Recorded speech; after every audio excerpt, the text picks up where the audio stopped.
All right, I'll call this utility committee meeting to order. I see Tony there, Dan there. Who else is there besides Just Corey. I'm just sitting in. Corey and city manager? If you if you want to go ahead, you put the agenda together. If you want to go ahead and start your first item, because go ahead with it. Yeah, of course. So the first thing is the sewer rates. Just as a refresher, we had RCAP and Stantec come in and talk to us back. I don't know if it was pre-COVID or right at the beginning of COVID. And in order to meet the goals, or in order to be able to pay for the new sewer plant and not have an abrupt raise later in a couple of years, the last talking point was basically to raise 8% every 6 months. And January being a week away, it's been 6 months since we did the raise on the sewer rate. So I didn't know if that's what you still want to do going forward or what action you want to take. Do you have that from RCAP? I don't have it in front of me, but I do. I can send it out again. Yeah, I'm not against bringing that in, probably the first meeting in January, but I'd like for all council to get that RCAP estimate so they know why we're doing it. Okay. Yeah, that makes sense. Do you agree with that, Tony? Yeah, absolutely. Dan? Yep. All right, so you'll get the RCAP estimate out to all the council members, and then you will move on to the next item. Yes, sir. Yes, sir. That's not a problem. All right. The next thing I want to talk about was service director. I know we've talked all over the place. Currently, Jason serves over top of the utility department, which was previously distribution and street. I would like to ask council if they would consider creating or turning that into a service director and rolling the sewer plant and the water plant underneath that umbrella. Does Jason have those licenses or? No, he doesn't have the licenses. It wouldn't be for running the plant. So what my long-term vision is that the folks running the plant, the operator of records, would eventually be, they would stay in the union and they wouldn't supervise people. They would just operate the plants. And then for people issues, they would coordinate with Jason. With that said, I've also built that into part of the union negotiations that we're working for the utility side, as far as starting to lay that framework into place to, as a set amount for being the operator of record, set amount for having the class 3 license and so forth. So it's more of an administrative oversight than anything else. They won't actually be telling, Jason doesn't have the experience or license to tell Jeff how to do chemicals in the water plant or Phil how to test samples at the sewer plant. One thing you might be able to do with that, instead of hiring an operator, you might be able to contract with an operator. Like, I think you might have problems in the future with Jeff wanting to retire. Correct. And there's a lot of municipalities that just hire somebody to contract to be in charge of their plant. But the one thing I just found this last night. I was sitting reading the charter, and the street superintendent is a requirement of the charter that they be there. So it would have to be a street superintendent / service director to keep the title in there to satisfy that part of the charter. But I don't think that's a problem. No, that's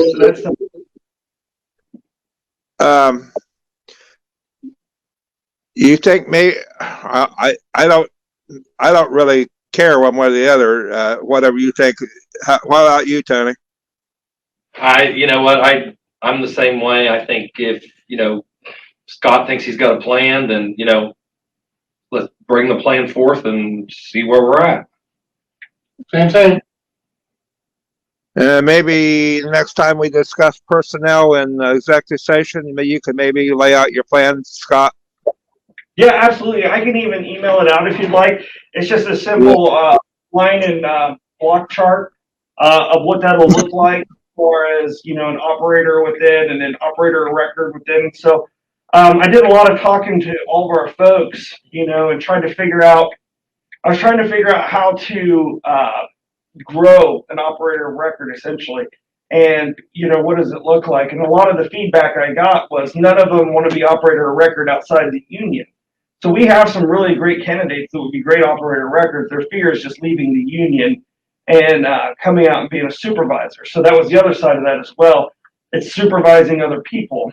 And a couple of Yeah, folks not interested the one in thing, that. the one thing I'd ask you to do is talk that over with both the EPA representative that's in charge of the water plant and the sewer plant, and make sure that they don't have a problem with it. Yeah, that's easy enough. Yeah, I mean, Hey. because who knows about their rules at times, but I'd go ahead and move that, on up and see what you can get out of it, and bring it back to everybody at council, or email it to everybody at council. And I'm not, I don't want to tell you how to do your stuff, so There you go. I'm fine with it. Great. Dan? Yep. All right, go on. Next item. Yep. So the next one was I found out other municipalities, so I wanted to socialize the idea of a stormwater fee. And what that would entail is a fee that's separate than any other fee that's on the water bill. And we can put that money straight to stormwater control. So we have lots of things that are storm that need addressed. For example, our storm pumps that we kick on once the water gets too high in the river. There's no way to connect emergency power to that in the event that we lose power in a high water event.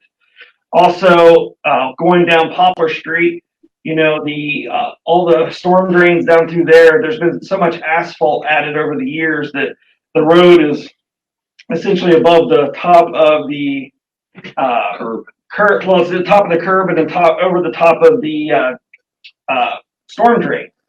And another thing is annual, routine maintenance of our ditches.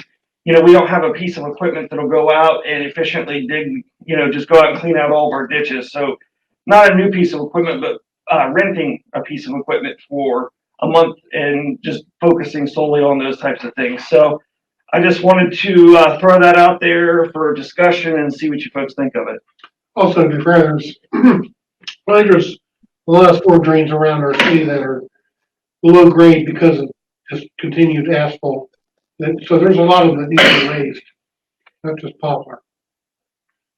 Absolutely. So Yeah. to the cost, so the street fund, if we were to pull street funds to cover storm drains, of course, it would reduce the amount of asphalt that you can actually lay down.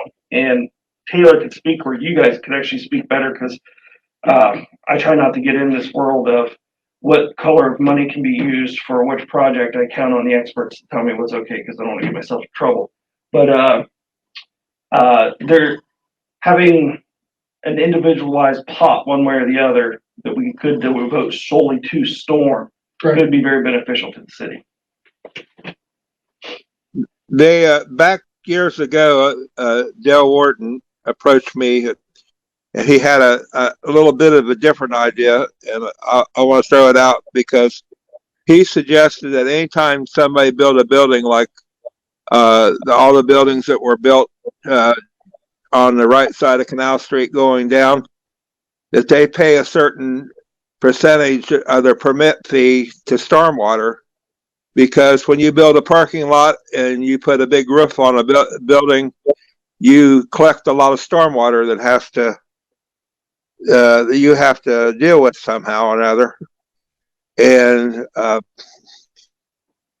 maybe not all water bill, maybe some of it can come from a permit fee to when you build a building like that.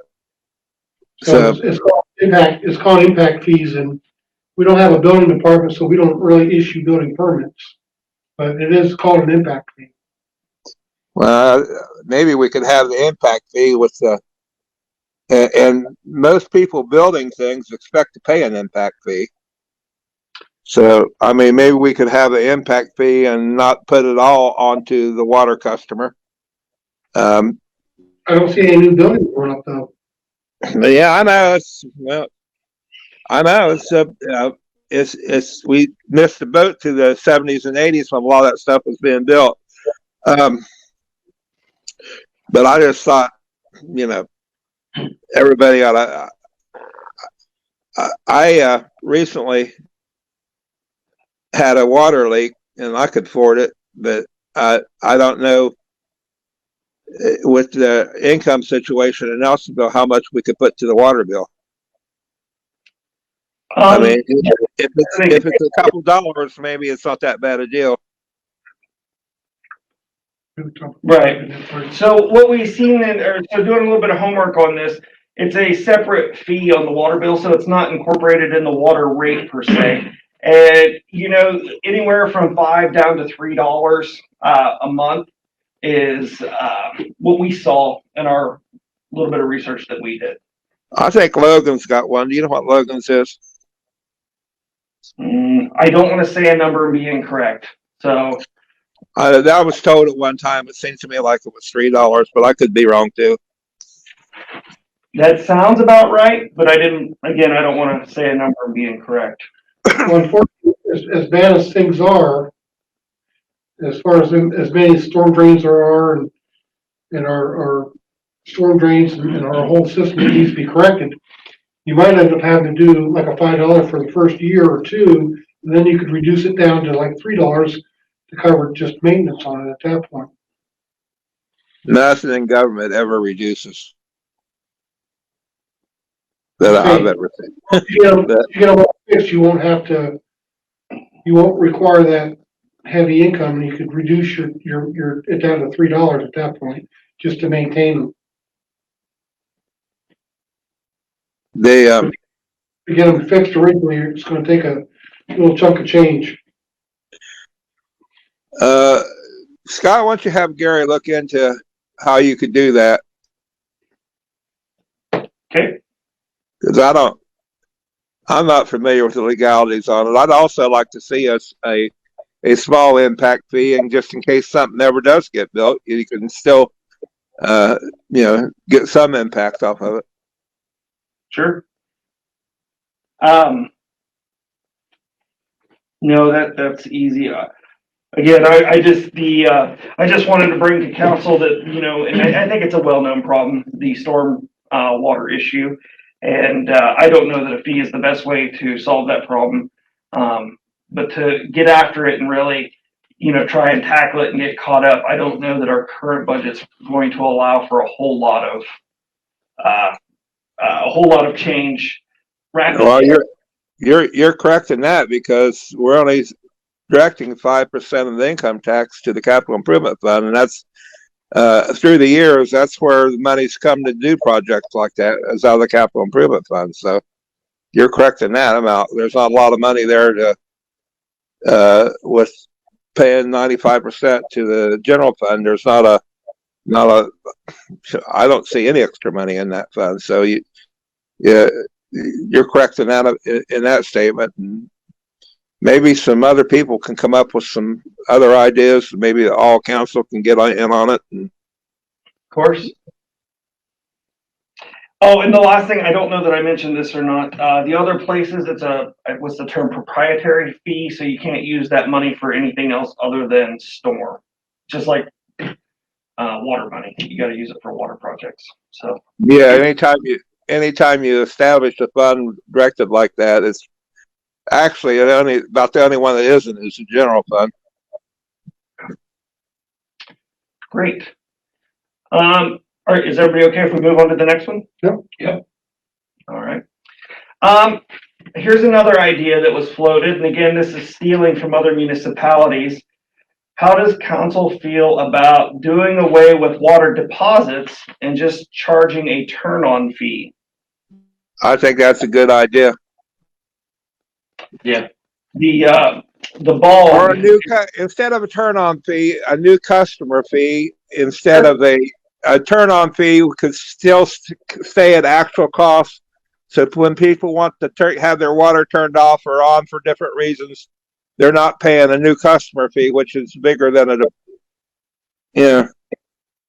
That's just picking at words, but I think you're going to talk about letting people turn their water off and on, and so a new customer fee should be larger than a deposit. Or, you know, right now our deposit's $50. I think our turn on fee for so if your water gets shut off, it's $70 to have your water turned back on. I mean, we can definitely classify them different names. You can say $75 new customer fee. And, well, we attempted at one time to make the deposit $100, but then we found out the state law would only let us do it $50. So that's why it's $50. We had legislation on the table to make it $100. So, I don't think 50 or 100 is out of line for a new customer fee. no, not at all for the amount of work that goes into it on the administrative side. Also on the physical side of going out and doing the turn-ons, making sure everything's squared away.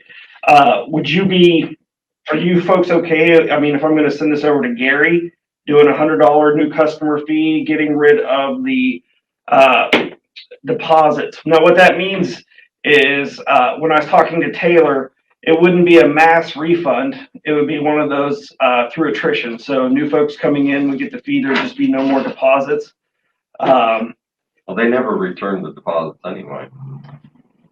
For the most part, no, you're correct. They apply it toward the last bill. So maybe that's what's up for discussion. How do you guys want to work that piece of it? The existing customers we have that have paid a deposit. So how does that work? I think go ahead, Dave. How does that work for a landlord then, that does put a deposit down, even though he's already got existing accounts all over the city, but then his tenant doesn't pay for the last bill? Well, Dan, if he puts the water in his name, he's not, just because a tenant moves in and out, he's not a new customer anymore. Well, just for the record though, personal experience, when I acquired a unit and got the water turned on, I had to pay a deposit. Mm-hmm. But the way I work with my tenants is I want them to be responsible for their own usage. So I give them the slip, we sign it, we bring it over, and then they get charged another deposit. Okay, so let's say that they've been a tenant and they keep moving around the city and they've already had water accounts. So now you're not going to get a deposit from them because they're not a new customer. And what's the guarantee that they don't skip out on that bill like they've done on other bills?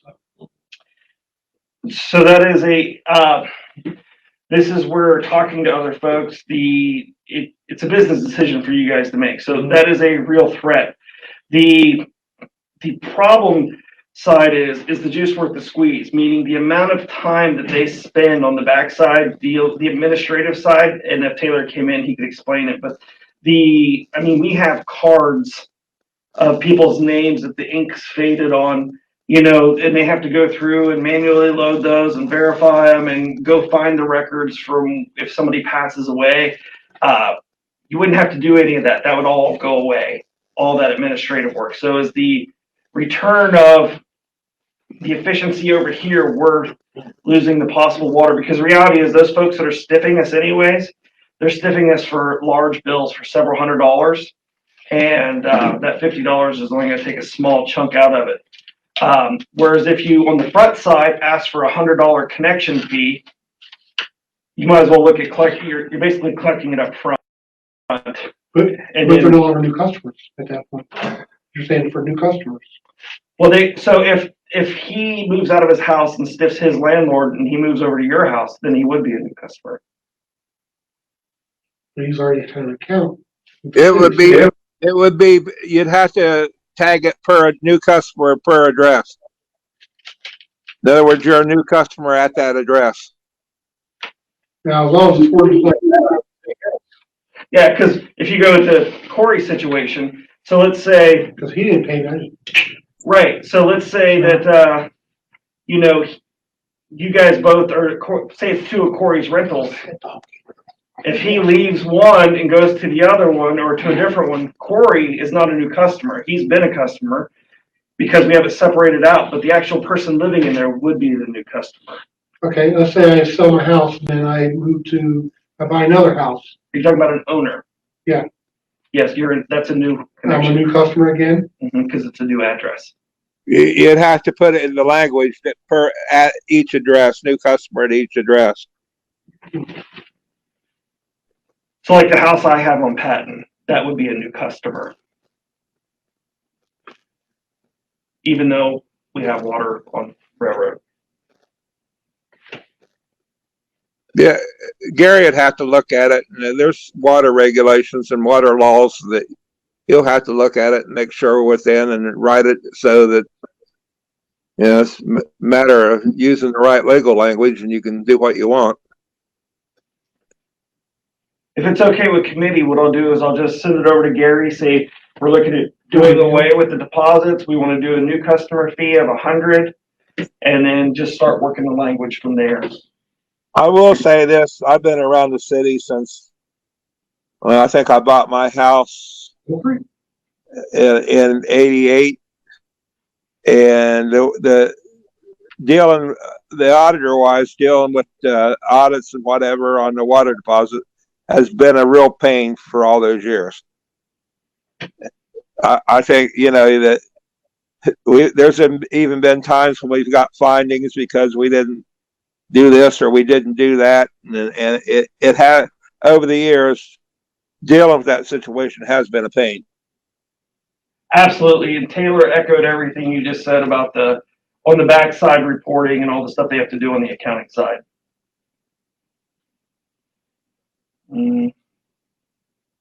Are we okay to move on to the next one? Yeah. All right, the next one was, we have a few citizens in town that,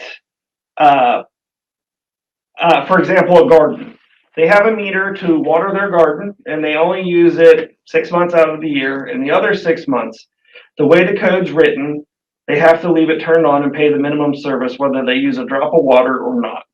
So the concern was brought forth to bring to you folks if you would consider, everybody that I've talked to that's in this situation is perfectly happy paying a shut off and a turn on fee. They just don't want to pay that minimum $35 for the 6 months that it's off. There's one other thing about that, Scott, and there's a couple of them I know of that have complained to me that they live in California or Florida for 6 months, then they live in Nelsonville for 3 months, and then they go somewhere else, you know, back and forth, and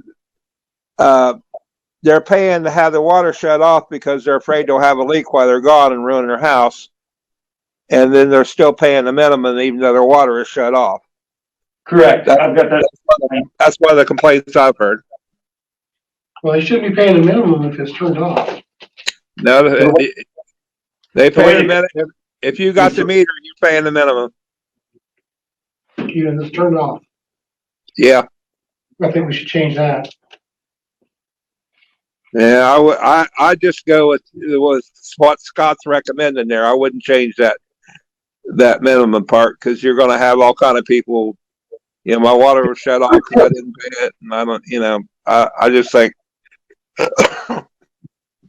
what Scott's recommending there is a better fix. It's just allow them to pay the turn on fee and the turn off fee. Yeah. If it's turned off, we don't charge them a monthly minimum. Do we categorize the individuals differently, like seasonal? You know, because I'm sure we have folks that go to Florida for, you know, the winter and then come back, you know, in the summertime. Or, we do. So. Absolutely. And I mean, at the end of the day, even if somebody's water line does break, you know, it destroys their property, which is awful, but it's also just a waste of resource, you know? So I think for this small population that would take advantage of this is a good thing. I agree. I know of two, and I'm sure you've heard from the same one I've heard from California. And they had, I told them I thought they had a legitimate complaint. Yep, I've heard from them. I've heard from a few actually, and 4 to be exact, if I recall, if I'm counting correctly. No, that's No, that's good news. So I'll just send that over to Gary as well then and ask him to put that wording in there, and we'll call them seasonal, and that way they can turn it off for being out of town and whatever. When do you want to Only bring thing that? about that, Scott, he'll have to amend the water policy. It'll have to be an ordinance amending the water policy. And then will these new fees, when they're all decided and agreed upon and passed through legislation, will they all be on the website that people will be able to view? So the turn on and turn off fees are already out there. I wasn't planning on changing any of those.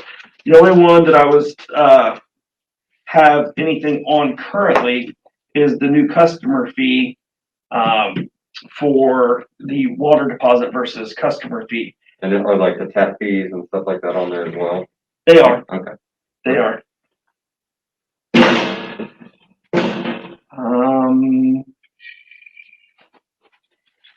All right, here's one. If we're ready to move on to the next one. Yep. So what do you have ordinance out? I can contact Gary and send him the email tomorrow. I know with the holidays and everything else, I don't know what his plans are, so I doubt we can get it in by the 29th, but possibly in by the 29th for first reading. Okay. Because I mean, correct me if I'm wrong, there's no rush on this either, so it can just, no need to suspend rules or do anything No, like that. everybody that's gone for the winter is already gone, so it's not going to affect anything until they come back in the spring. So if we get it on first reading, next council is fine. Perfect. Or the first meeting in January would be fine. Okay. Yeah, I'll send it over to Gary and we'll just kind of play to his schedule. If that's, unless you tell me otherwise. I think that's fine. All right. If there's nothing else, I'll move to the next one. How does everyone feel, or what is the thoughts on moving water bills and keeping water bills in the landlord's name? I'm not a landlord, so I couldn't tell you. I keep mine in my name. I was just going to drop that and walk away. Corey just said he didn't, so give us your side of what you think, Corey. Well, the reason why I do it in the tenant's name is, if the tenants want to use a lot of water, or if they want to take 40-minute hot showers, that's great. But they then are responsible for it. I've had situations where I had the utilities in my name. The tenants then leave all their electricity, all their gas and water running constantly, it seems like, because the bills are through the roof. But I'll comply with whatever if they change it, but if it does change, then I'll just have to raise rent, because I'm definitely going to have to offset that on my side. So I do know that, I know with other landlords that have water in their name, but what they do is they say, listen, I'm only paying the minimum bill, and anything above that, I'll give you a copy of the bill and you can put that with your rent. Yeah, I don't know how exactly I will do it yet, but I'll definitely, I don't. It'll get passed on, for sure. Yeah, I don't have a dog in the fight, so I don't know what to say about it. Would there be a way to write an ordinance such as the first $100 is the Corey brings up a good point. If a tenant wants to get mad at you and leave the water on all month, you're talking $3,000-4,000. Probably more than that. Yeah. But at the end of the day, when that tenant leaves and doesn't pay the bill, the property owner is still responsible for. Let alone. So that brings up a point. So I'll use myself as an example here. So I started 3 eviction processes on February 29th of this year. COVID kind of really hit hard, and they locked down, and they said they weren't going to evict anybody. So I had tenants that decided not to pay rent, but also they decided not to pay any of their other bills. So at the end of the day, when I finally got them out on 3 units, I paid a little over $700 in each one of those units in the water bill, and late fees, etc. So I think if we make that adjustment where you keep it in the landlord's name, I think there's other water policy that probably needs to be looked at and maybe changed as well. So, but because at the end of the day, that's also a greater issue that we've had and we've already discussed tonight, that those tenants then will now go to another place within town and potentially doing the same thing again. And so that's where somehow we have to attach those individuals to the bill in a way, just so we know, okay, we got an issue with service or. This bill's following. Mhm. So, What, but well, you know, solutions we can figure out, you know. Yeah, if so it was a matter of a couple $100s, I'd say, well, tough, the landlord has to eat it. But if you're talking about being able to indebt somebody for $4,000 or $5,000 by turning the water on full blast and getting even with them, I don't know if there's a legal way to write around that, but I don't think it's fair to have that happen to somebody that's trying to make a living too. So I don't know. I think it's going to take some more study. Is what I think. Yeah, and the other thing that I would question then is like currently right now, the way it's written, that in a situation that the water can only be shut off if the city and the landlord agree, or is No. it city and the tenant? The tenant. Or tenant and landlord agree to have the water shut off. And so that might raise a question too then, is if the landlord is ultimately responsible, does the landlord just have the opportunity to shut the water off on the tenants? You know, I mean, that to me is a control situation that I don't necessarily think that would be fair especially if it's unjust. So, you know, if they're just trying to get back at their tenants or what have you, I don't know. I think it's a good conversation to have. I think it's going to be a deeper conversation because there's going to be other things at play that just need to be sorted out. And maybe what we do is we kind of come up with a couple alternatives and say, well, if we do A, then we have to do B and C. If we do D, then we do E and F, right? I mean, just based on how the following subsequent, you know, underlying legislation in the docket already has to be amended probably. So, but. Well, the answer about the landlord, we ended up paying a pretty substantial amount of money once because a landlord called and said that his tenant moved out. The tenant hadn't moved out. It was a Friday afternoon, and our guys went up, jumped out, turned the water off real quick to get home on Friday afternoon, and the water ended up being off about maybe less than half a day. Overnight, Friday night, Saturday morning, it was turned on, and the next Monday morning, we were facing a big lawsuit over that because evidently we didn't knock on the door and make sure the tenant wasn't there. So, but as a result of that, we found out that the tenant or the landlord cannot force the water to be shut off. So it's going to take some study to be fair.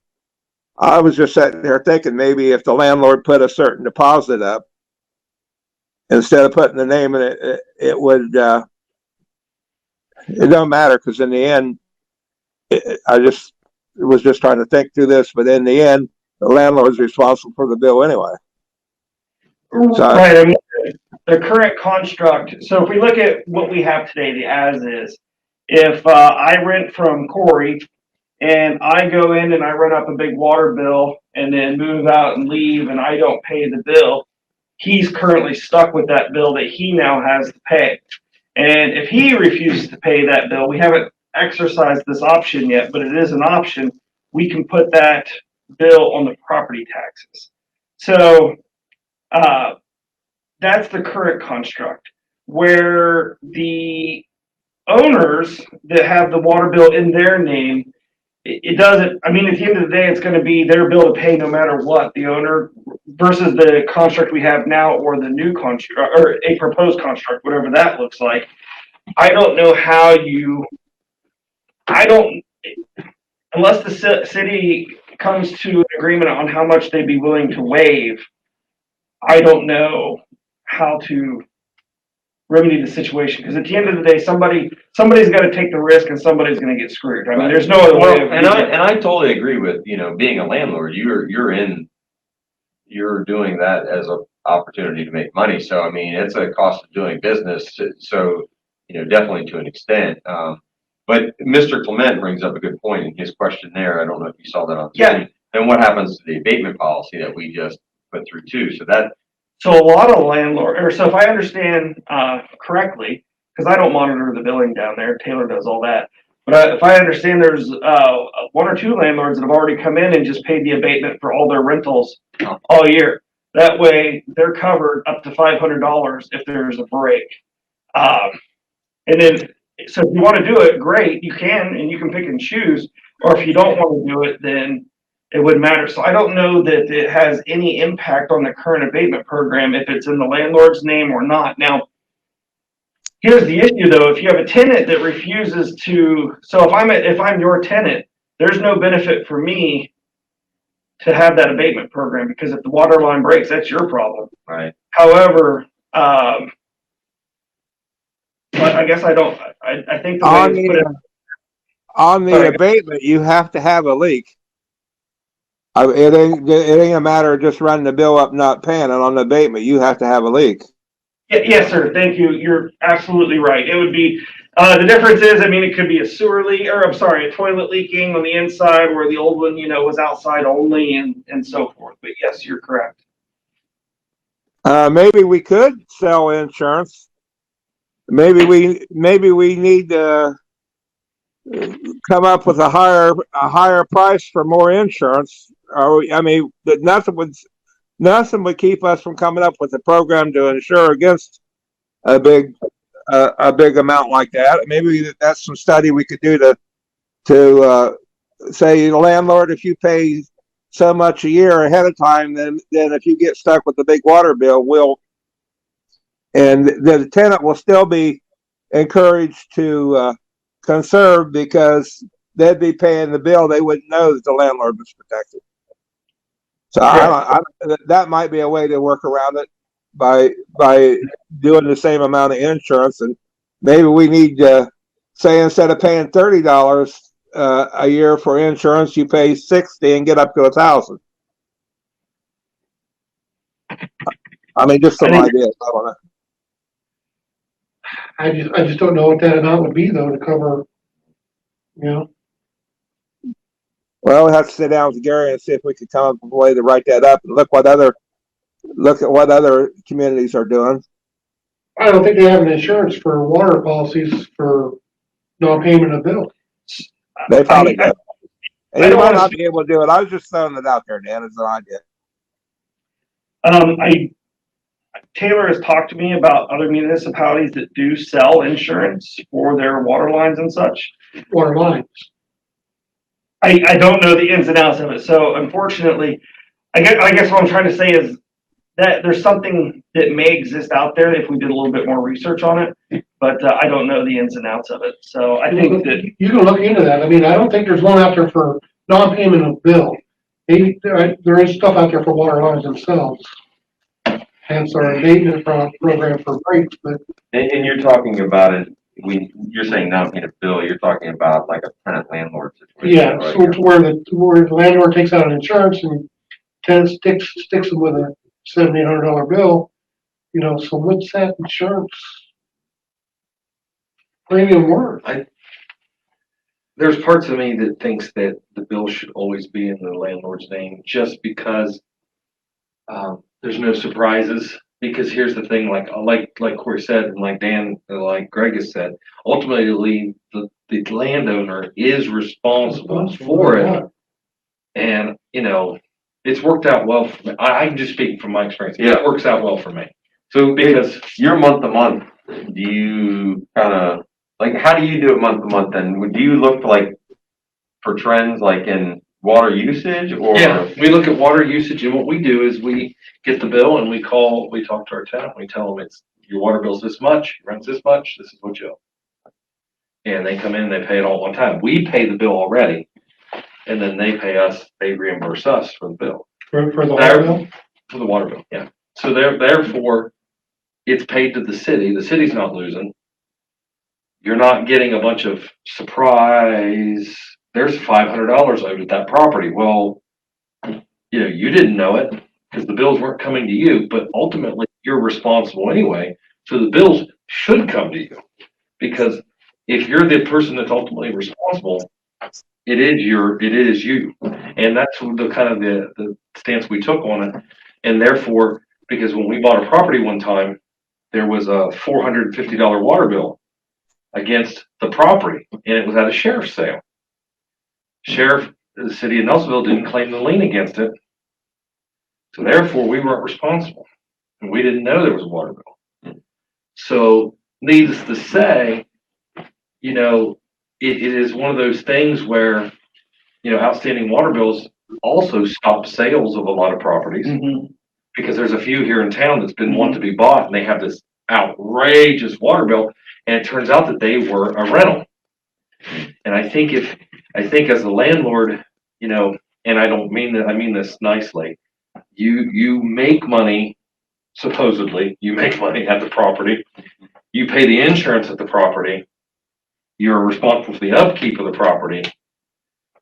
Having the water bill just eliminates you from having any surprises, and also takes care of the city. You know, granted, it's one of those situations where, you know, you get a renter, like you said, you get a renter mad at you, they turn the faucet on and they run up a $7,000 water bill. Then that's for you to work out with the city and as a negotiation. You know, you can speak to our city manager, you can, you know, do things like that. Usually no. Yeah, I know that. I mean, Well, Tony, I agree with Tony. Two things here, Tony, and I agree with you for the most part. One of them, if we make that change, we ought to give landlords enough time to change their leases. right. And the second one is, I agree that you should be able to negotiate with the landlord, but you can't, by state law, you can't negotiate on water. You got to pay the water. You can negotiate on the sewer bill. Right. But our water policy does say, and our sewer policy does say that you're supposed to charge for water that goes through the meter for sewer. But other than that, it doesn't give the city manager any leeway to negotiate. Right. So if we want to do that, we're going to have to change the water policy to allow the city manager to negotiate. Yeah. Yeah. I think, I mean, it would be nice, I think, for the city to protect the city and also kind of protect the landlord.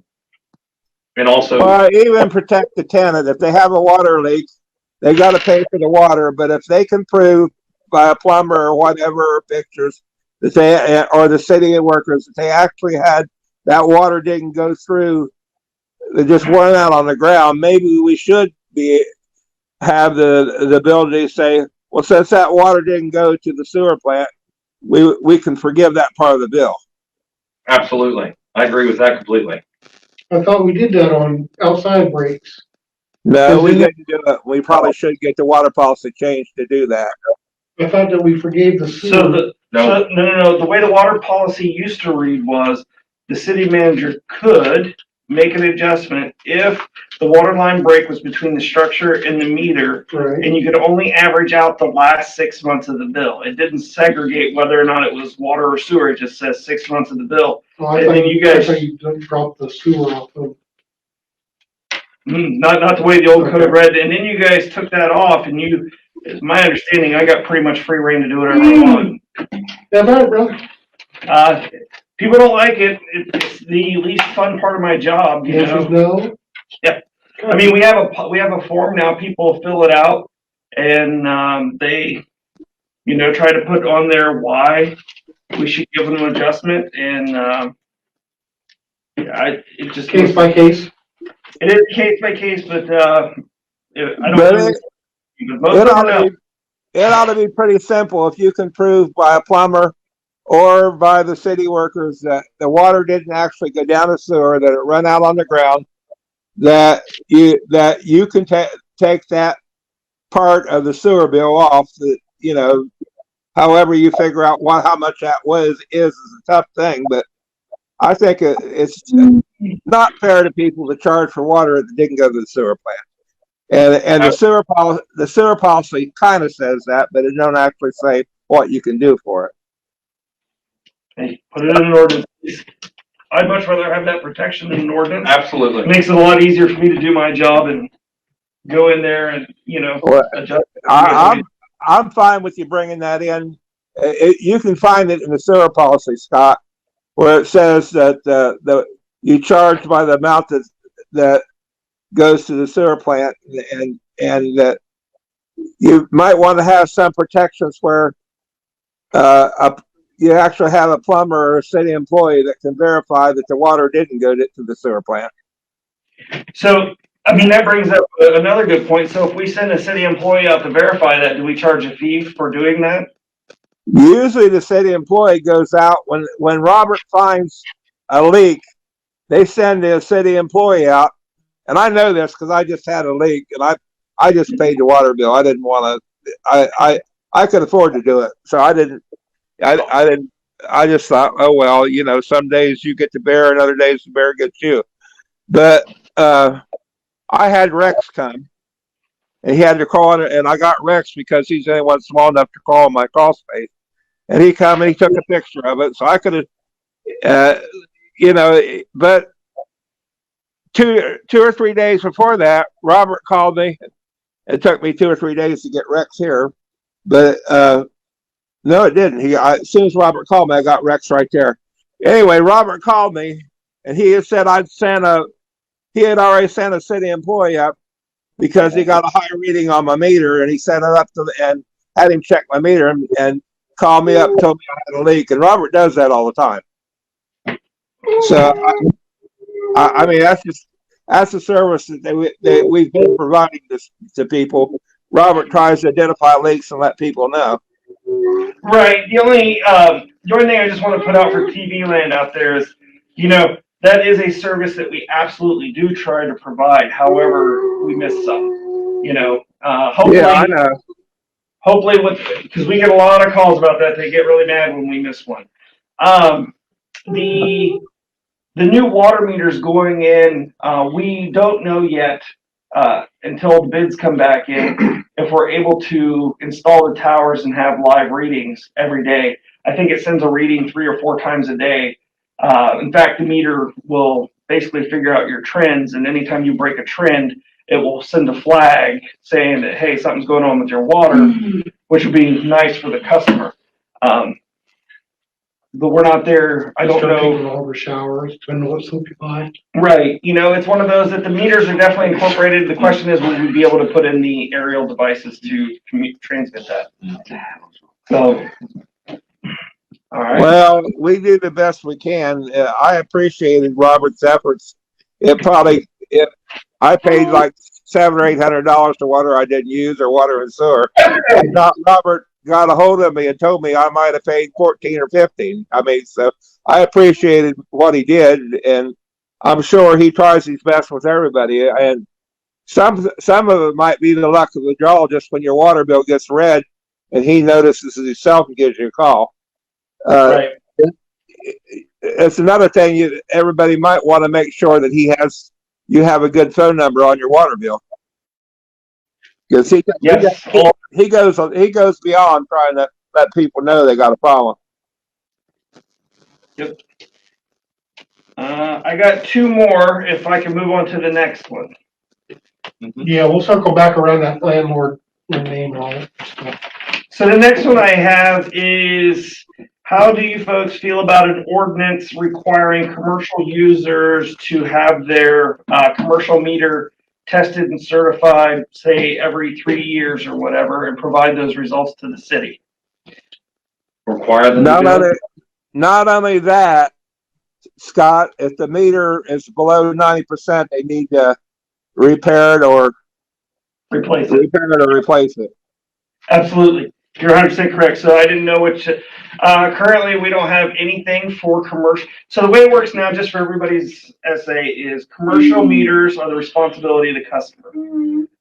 The city provides residential, but not commercial ones. So we have commercial entities in town that are definitely getting more water than they're paying for because their meter has slowed down for whatever reason.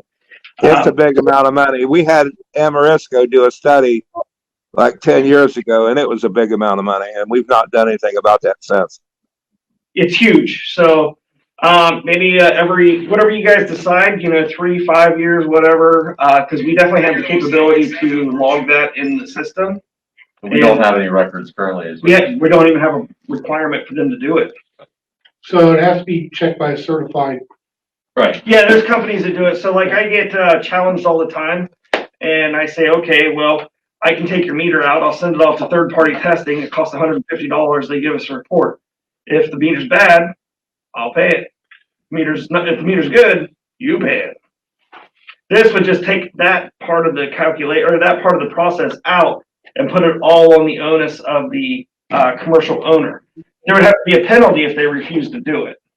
So how do we do so? They're gonna take the meter out? And No, you don't have to take it out. There's flow tests that you can do right at the meter. They use a certified meter and test it against the flow that comes out. They had it all mounted when Amorisco did it. They had it all mounted on the trailer, and they just pulled up to the meter and they hooked up lines to it. And they had a meter that was certified. And they took the reading from the customer's meter and the reading from their certified meter and matched it. They don't have to take the meter out to do it. And there's companies that do that provide that service. It's not extremely expensive. No. Every 5 years then maybe, because a meter's not gonna go bad. Well, I mean, I can Especially if they're just certified. Well, it depends on where you put the cutoff point at where the meter's at 95% or 90. If they get their meter tested and it's at 92%, it ain't gonna last 3 years before it's under 90%. So, Well, you need to make the tolerances higher. right. I mean, I'm just saying there's got to be some happy medium. We will be much better off water billing wise if we do something to require the meters be tested and fixed. Even if we just do it once. Or commercial. Yeah, it's only commercial, but this is 2 pages of commercial accounts. Like my Eagles building, sure I'd have 4 meters there, so. So for example, one of the car washes in town, we want to make sure that their meter's correct. So, is that something? Check those backwards there? I did. So how much the city owes you? Much. All in quarters. I mean, I don't know what the right answer is as far as frequency. I mean, that would probably take a little bit of research. I did a quick Google search and it wasn't super obvious, like boom, here in your face, but, we could get a hold of one of these companies that do the testing and see what they recommend and then take their recommendation and come up with our own determination. Of course, they're going to recommend more frequency. We're going to be, even if we go with 5 years, we're going to be much better off of what we are because we've never done it before. Absolutely. I mean, I think that when we do the ordinance, we got to do an ordinance and require all commercial accounts to have their meter tested within a year or 18 months. To start out with, and then come up with a time period. If the time period was 5 years after that, it would be fine. We would still be collecting a lot more money that we're missing out on. Yeah, I think so. Then once that 5-year period, you'll see if there's a reduction below a certain percentage, then of course a replacement would have to be put in.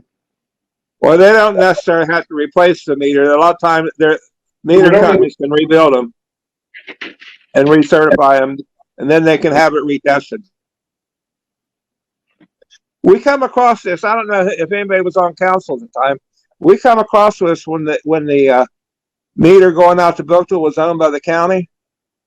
Yep. Remember how that was running really slow? Then we required them to fix it. We ended up getting a lot more money out of it. Yep, I was on council then. So I think we're going to move with something, Scott. But I'd recommend that commercial meters have to be tested and certified to a certain level.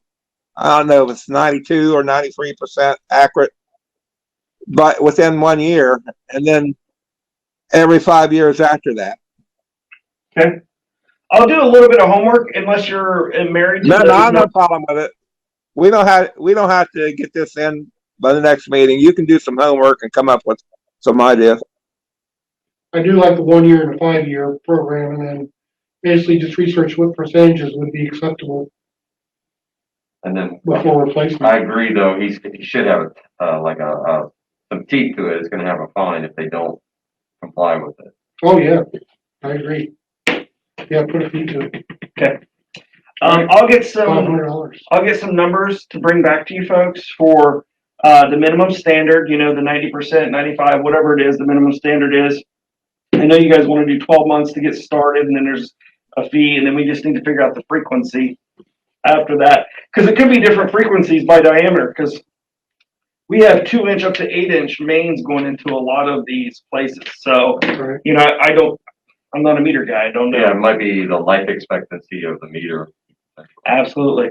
And I believe our software, we can put all that in there too. So we can maintain accurate records and know that this meter, this serial number, manufactured this date, and so forth. I think that if that's the case too, and I don't know if this has been the case in the past, but I think that when it is tested though, there should be almost some sort of certification letter that it has been done, that the city and the property owner. You get that. It has all the results on Oh, it. yeah, yeah. It talks about all the flows. So the one I sent off for the one landlord in town that got really angry at me, I sent that meter off, and then we got it back, you know, and it said that it gave all the detail specs of the meter, and it said this is what the range should be, this is where you are, which we were well within the range on that.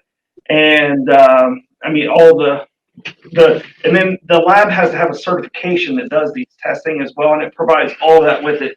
And we can load all that documentation against their accounts over in the water office. Sounds good. Yeah, they have. Yeah, they for everybody out in TV land, water meter. I've been around a long time, and I've never seen the first water meter run fast. They get full of sediment, they run slower. Yeah, there's testing guys I talked to as well. They said they've never seen one either. It just doesn't happen. Yeah, I mean, I guess you could have one that completely broke off its bearings and run fast, and that's certainly a remote possibility. But we're fair with people. If you want the meter tested, we'll test your meter. Oh yeah, absolutely. What about backflow preventers? So currently we have a testing program for certain backflow, but I do not know to what extent it goes. I mean, that's a good question. I just don't know. Well, they're required for commercial. Well, they're required for everything new in the water policy, and they're required by higher law. I will. I'll have Jason dig in to see what that looks like. Because if we're going to do an ordinance for meters, and for whatever reason we need to make a change there, we might as well make it all one. All right. The last thing I have for you guys is I'm told that there's an ordinance from a long time ago, but I can't find it, nor can anyone else, that says that the city's responsible to the first valve in a commercial setup. So, for example, the high school, right? I'm sorry, all the schools are there now, but the water main going to the high school, the very first valve that it comes to on the property, the city's responsible for that. Everything downstream of that valve, all the other valves, you name it, it's the responsibility of the property owner. Does any of that ring a bell? I think that when Joe Scher was here, we changed the water policy and took that out. I don't know if you can find the water policy. We changed the water policy as a result of that lawsuit I was telling you about. And I think all that went by, but that's my best recollection. Is there any opposition to getting something like that meets the legal requirements back on the books? You know, for like Hocking College, you know, they maintain everything on their side of past the first valve, and that's just the way it goes. I mean, right now it says everything past the meter. Right. So for example, Hocking College has multiple meters. So the mains outside, which those meters, and some of those buildings are in the basement. So if those go bad, or the water line breaks underneath the foundation, the city would be the one responsible for digging underneath their building to fix the water That line. doesn't sound good. See, that's why that's why a lot of cities will make you have a well out in the front. They don't allow that out in the basements, and we tried for a long time to get them all out. But there's some places where you just can't, like on commercial uses. And you're right. Have Gary look at that and see what he could come up with, because state law is kind of rough to comply with when you look at the laws on public water systems. So have Gary look at it and see if he can come up with a solution. All right. Oh, and just to address the inside meters, since I've been here, we've removed 2 meters from inside houses, or well, not necessarily us removing, but 2 have been removed. And to everybody's recollection, there's only about 4 left in the city that we know of. And they are on the radar to be taken care of. I think at one time we authorized the city just to do that. We weren't messing with the customer over cost or whatnot. We was just Yeah, we did, but we did do that, Greg, but it never got completed. okay. I didn't know how many. There was some that got completed, but I knew that all of them didn't get completed. All right. Well, that's all I have for you guys. I think we're done. Anybody else got anything? No, good. Let's adjourn. Thank you. All right. Thanks, Greg. Yep.